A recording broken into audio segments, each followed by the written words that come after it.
number 144, non-neoplastic diseases of the gallbladder and extrahepatic biliary tree. So the two major diseases that we're going to discuss for the gallbladder are going to be gallbladder stones and inflammation of the gallbladder wall, whereas the two extrahepatic biliary tree diseases that are to be discussed here are also covered in another question, specifically 141, which has diseases of both intrahepatic and extrahepatic biliary tree, but I will just go over the extrahepatic diseases in this video as well. So anyways, coming to the gallbladder, the first disease, cholelithiasis, which in simple terms is defined as the presence of concrements anywhere being a keyword here in the biliary tract. And so you know that the biliary tree consists of an intrahepatic portion, an extrahepatic portion, and is also in connection with the gallbladder. And so depending on where exactly along the biliary tree the stone that we're going to be talking about is found, we have different naming nomenclatures for each of these diseases. So if your concrement is found in the gallbladder, it is termed cholelithiasis. If it is found within the intrahepatic portion of the biliary tree, it is termed hepatolithiasis. Then if it is found in the common hepatic duct, it is termed hepaticolithiasis. And if it's found in the common bile duct, it is termed choledocholithiasis. So just know that the nomenclature depends on where exactly the stone is found within the biliary tree. Then we've got to discuss some of the risk factors that are associated with a person developing a gallbladder or a biliary tract stone.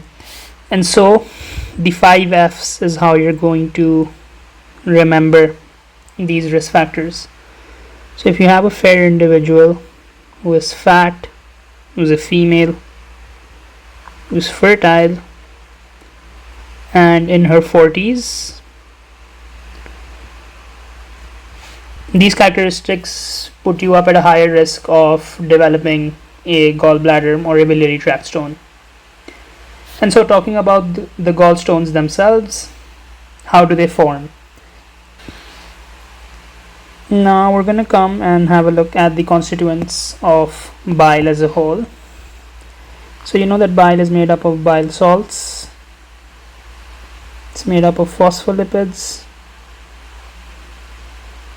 and it's made up of cholesterol. And so if you have an imbalance between these individual constituents that make up bile as a whole, you can end up precipitating bile stones. So what does this mean? If you have a lower concentration, lower amounts of phospholipids or bile salts, effectively you decrease the ability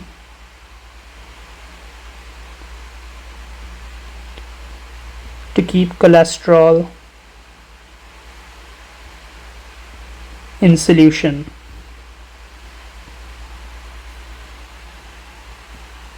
Vice versa, if you have too much cholesterol, you can have supersaturation,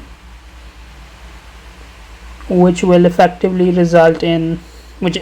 is actually just higher amounts of cholesterol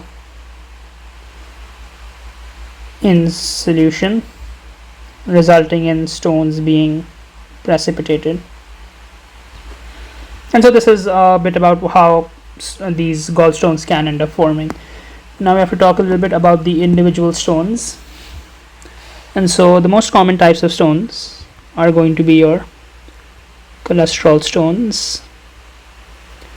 These account for about 75 to 90%, and they are formed from, as we just discussed, precipitated cholesterol. So morphology of these stones, these are usually yellow to white. They are transparent, and on X-rays they are radiolucent, which basically means they are transparent on X-rays.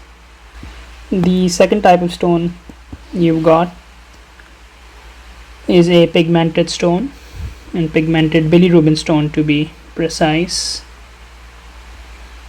And these are usually formed when you have unconjugated bilirubin binding to free calcium cations. Third type we've got are just black stones. These are usually changing colors. These are usually radio opaque on chest X-ray, on like not chest X-rays but X-rays in general. So radio opaque, oops, and they are hard in consistency. And then coming on to the last type, the brown stones, you'll see. Brown stones are basically indicative of infection, and it may also be associated with high amounts of unconjugated bilirubin and even phospholipids within its constituency. And so that's a little bit about these gallstones, how they look, where exactly they're found, what are some of the risk factors of developing them, and what is the underlying pathophysiology of developing some of these stones. Now, an important thing you need to be able to talk about in the exam are the complications that are associated with gallstones, and these, it's imperative that you know these properly and inside out. And so the first complication is that if you have these gallstones, you can end up forming what we call decubital ulcers.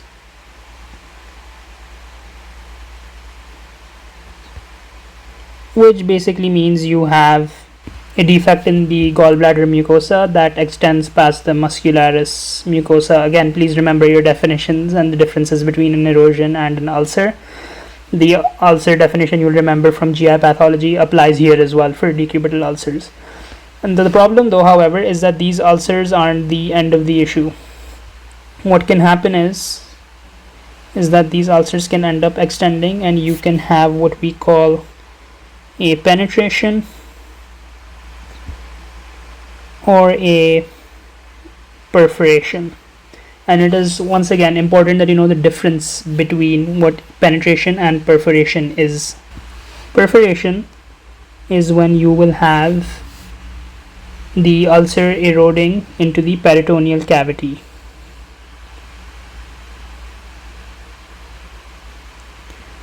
And this can lead to biliary peritonitis.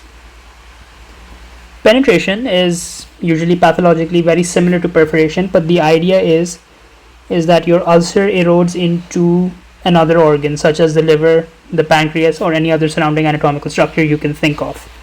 Right? It does not erode into the peritoneal cavity. So the erosion in this case is to adjacent organs, and this can lead to biliary ileus. So hope the difference between penetration and perforation is clear. The next complication that we have to discuss is having an obstruction of the cystic duct. So obstruction of the cystic duct, this can lead to distension of the gallbladder by the fluid that is produced within the gallbladder itself, and this can lead to a condition of what we call hydrops gallbladder, which basically means the gallbladder swells up because obviously the pressure is increasing inside when you block out its drainage, and that's pretty much it really. Then another important complication is a fistula, which we know is a pathologically abnormal connection between two body parts or two organs, and in this case you'll have a fistula between the biliary system, so biliary system, and the bowel. Other complications associated with this over time, with gallstones over time, is that you can end up forming a contracted and thickened gallbladder.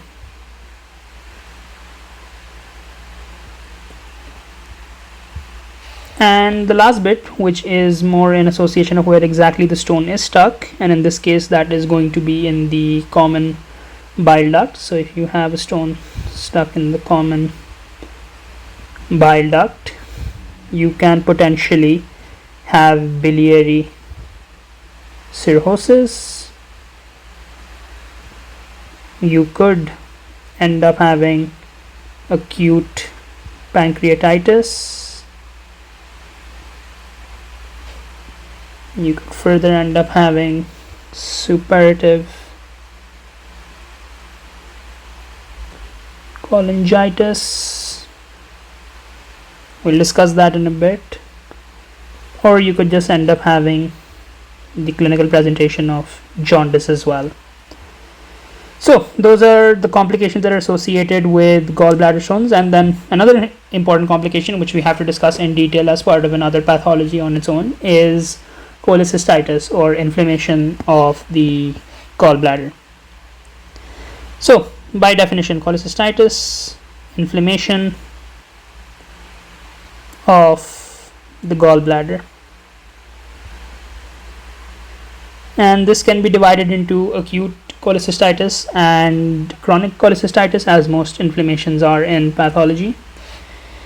So we'll discuss acute cholecystitis first. We'll talk about the pathophysiology behind it, the causes, and then we'll talk about chronic cholecystitis. So acute cholecystitis can be further subdivided into whether or not it's acalculous or calculous, which basically means if the inflammation of the gallbladder is occurring in conjunction with the presence of a gallstone or not. So acalculous simply means without gallstones, and this is normally seen in about 10% of the cases and is associated with critically ill patients.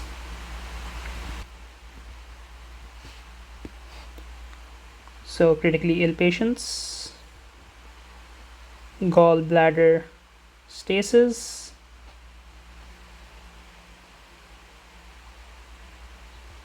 or in cases of hypoperfusion and infection. Calculus, which accounts for the remaining 90% of the cases of acute cholecystitis, is with the presence of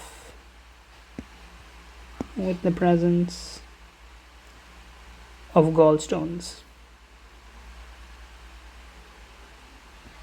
And so the underlying pathology, or the pathophysiology rather, of what's really going on is that in calculus acute cholecystitis you have your stone which ends up getting stuck or lodged in the cystic duct, and what this does is that this increases the pressure on the gallbladder wall, or in the gallbladder wall,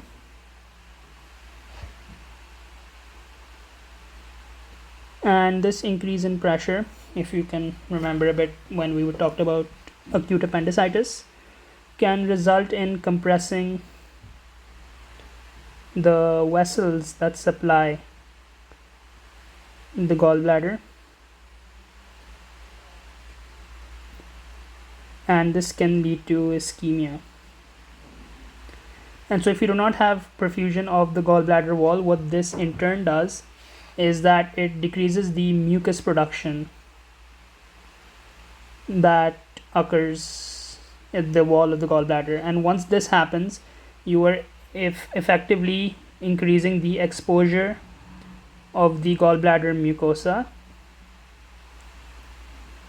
to the bile salt and everything, all the jazz that is being produced in the gallbladder, and this is where the problems begin.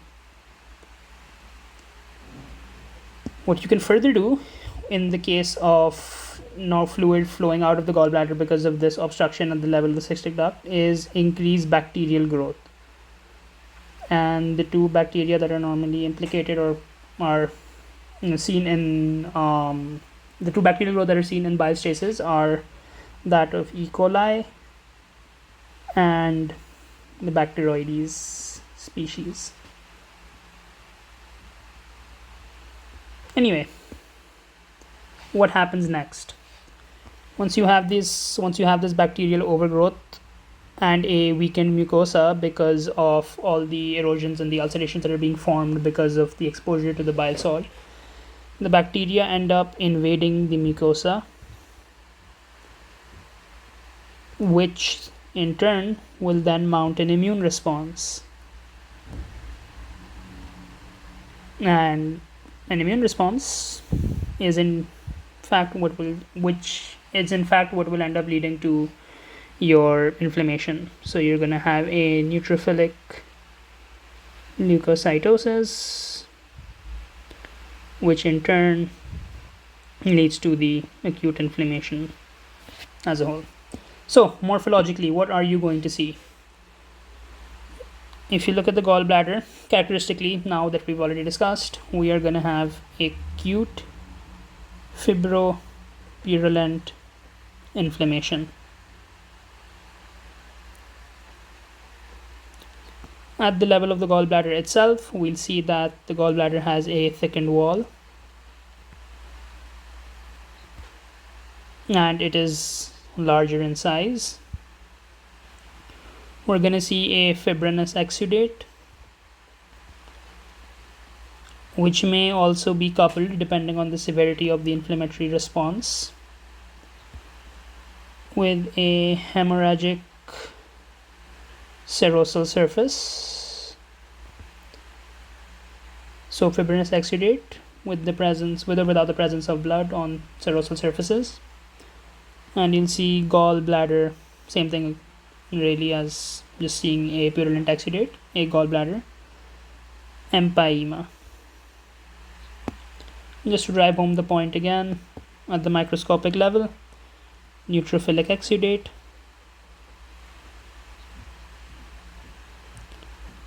with possible abscesses.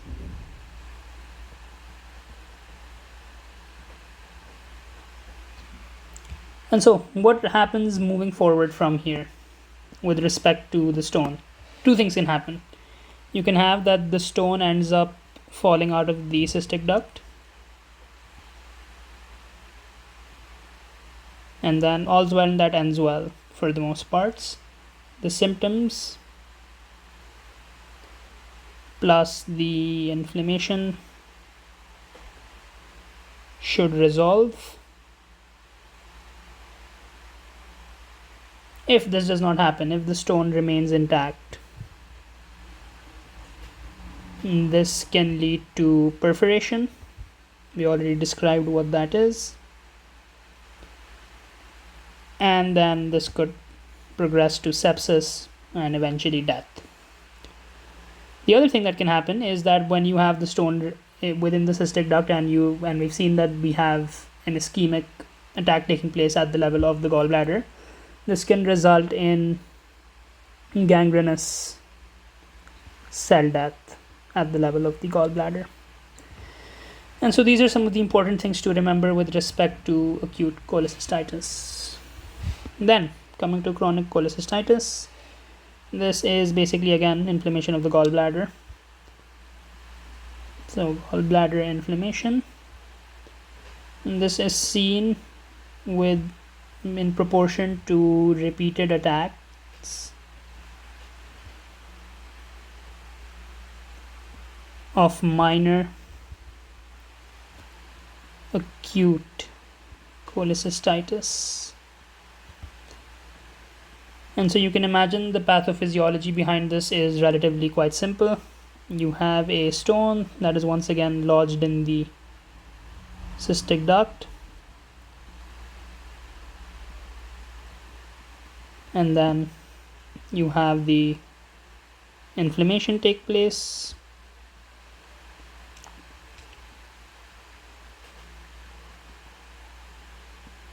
Following this, the stone can become dislodged and the symptoms can resolve, as we discussed before. And then unfortunately, surprise surprise, they end up getting lodged in the cystic duct again as well. And so what you eventually have is this repeated cycle of the stone getting lodged into the cystic duct, leading to minor attacks of acute cholecystitis, then being dislodged, and then repeating over and over again, resulting in a chronic process which damages the gallbladder over a set amount of time. And so morphologically, we will see that we have a thick wall to the gallbladder, which will present with fibrosis as well. You will again find stones in the lumen. And microscopically, this is an important finding, so I'm going to write it down. You have the formation of what we call Rokitansky-Aschoff sinuses, which in simple terms are just deep pouchings that invade into the gallbladder wall.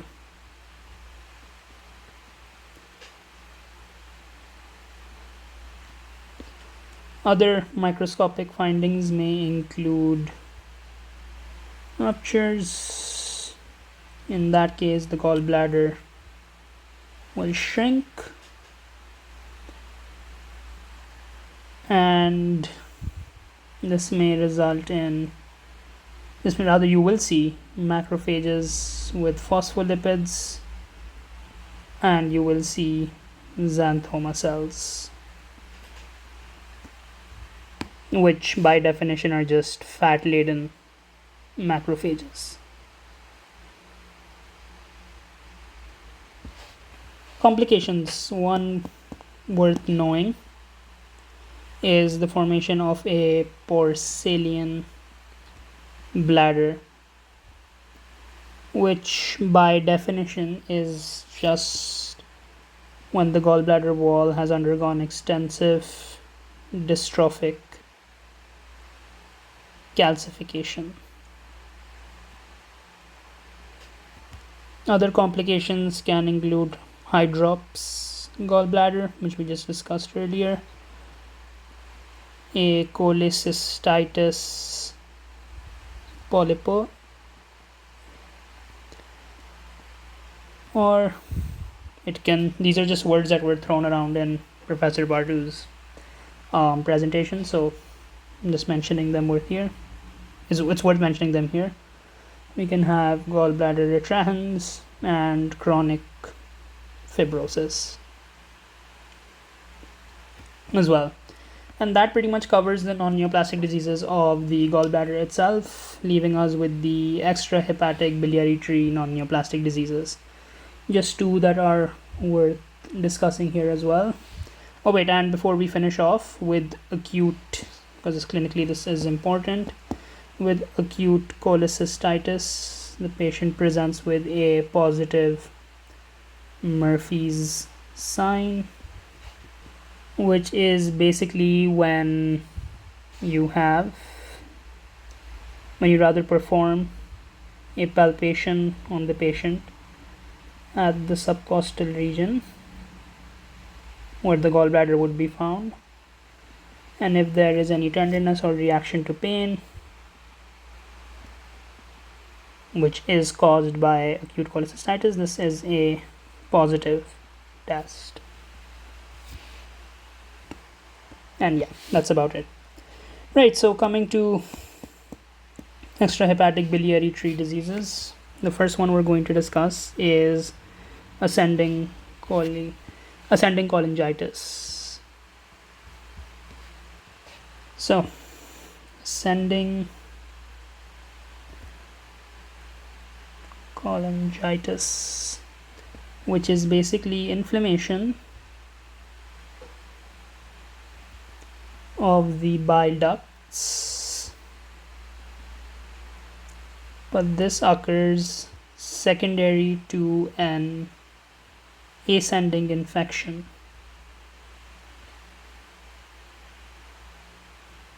from the bowel,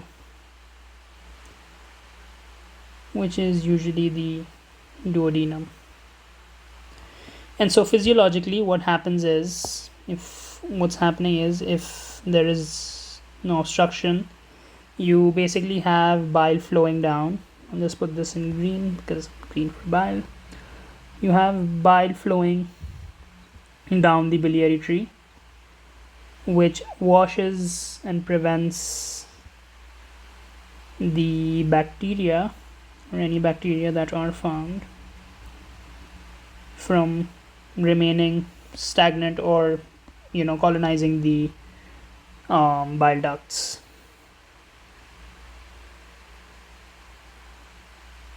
And so you can imagine if there is any sort of obstruction. In this case, this obstruction could be cholelithiasis, or it could be from any nearby tumors that are compressing onto the biliary tree and the common bile duct, preventing the flow of bile. You can essentially impede bile flow, allowing for bacteria to ascend up into the biliary tree.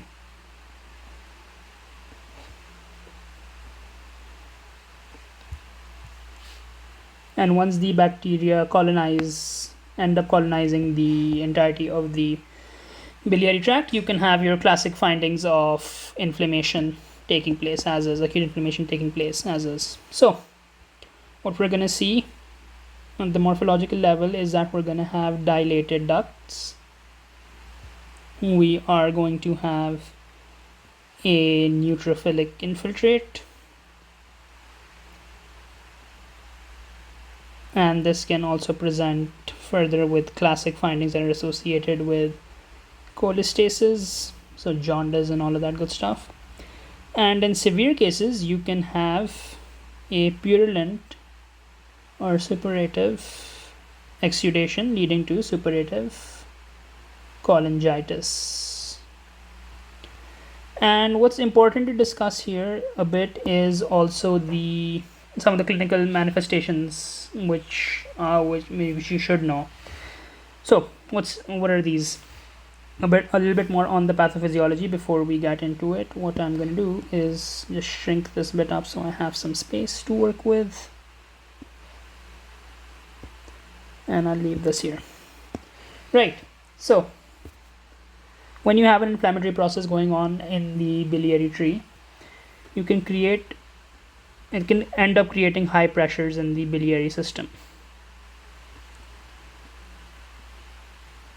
So you've got high pressures in the biliary system, and what this does is, you can imagine if these are the cells that are lining up the wall of the biliary tree, high pressures can end up creating spaces between them.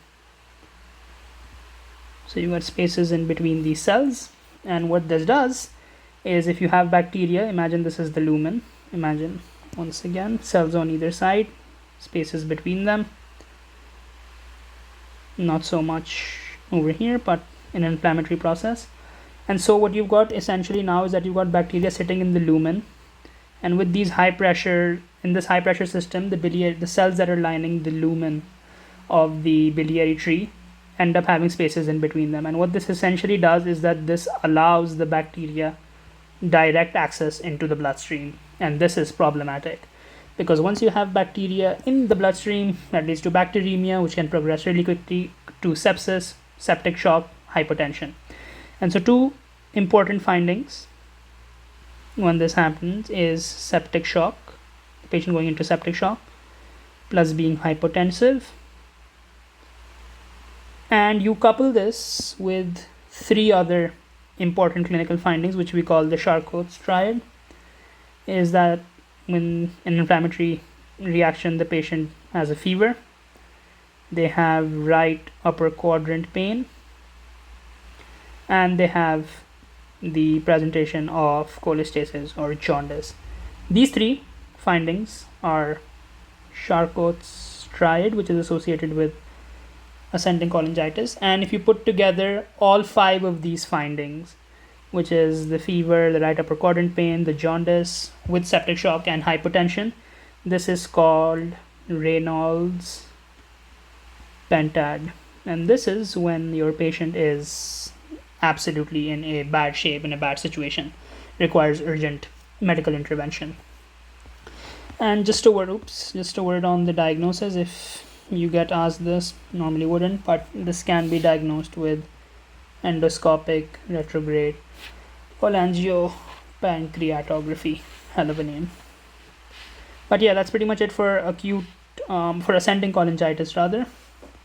Now moving on to the second disease process and the last one we're going to discuss, which is biliary atresia,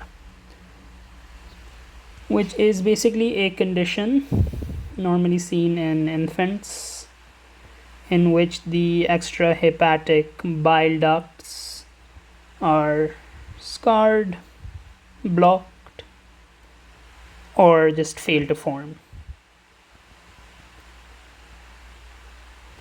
And these are of two types specifically.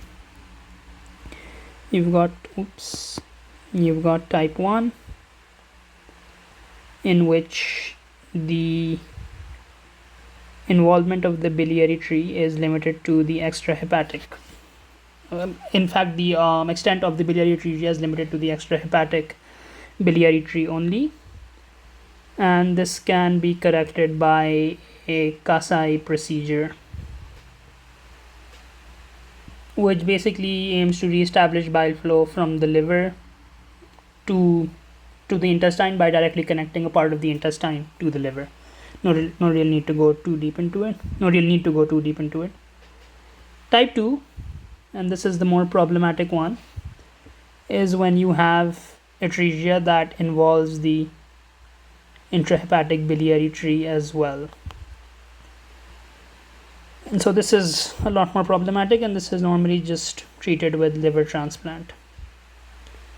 But basically what's happening in biliary atresia is that you have a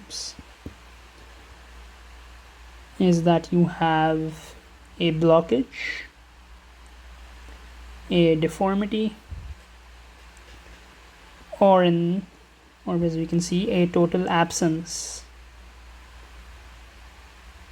of the lumen,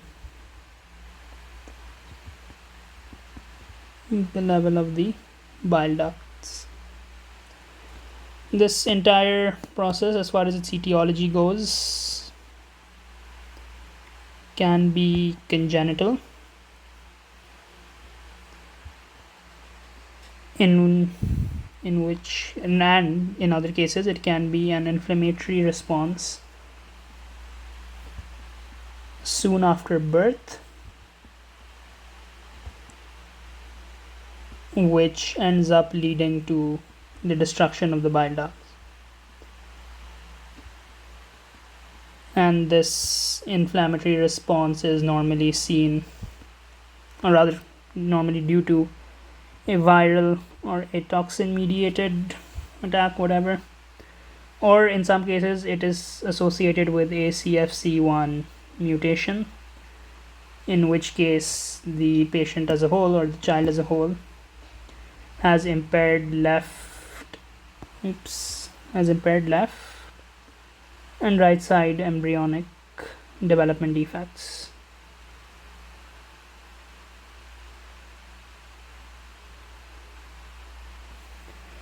As far as morphological presentations go, this will just end up presenting with your classic sign of cholestasis. So then this could be associated with liver cirrhosis. It could be associated with jaundice, and a long-standing inflammation can also result in fibrosing strictures that are seen at the level of the biliary tree.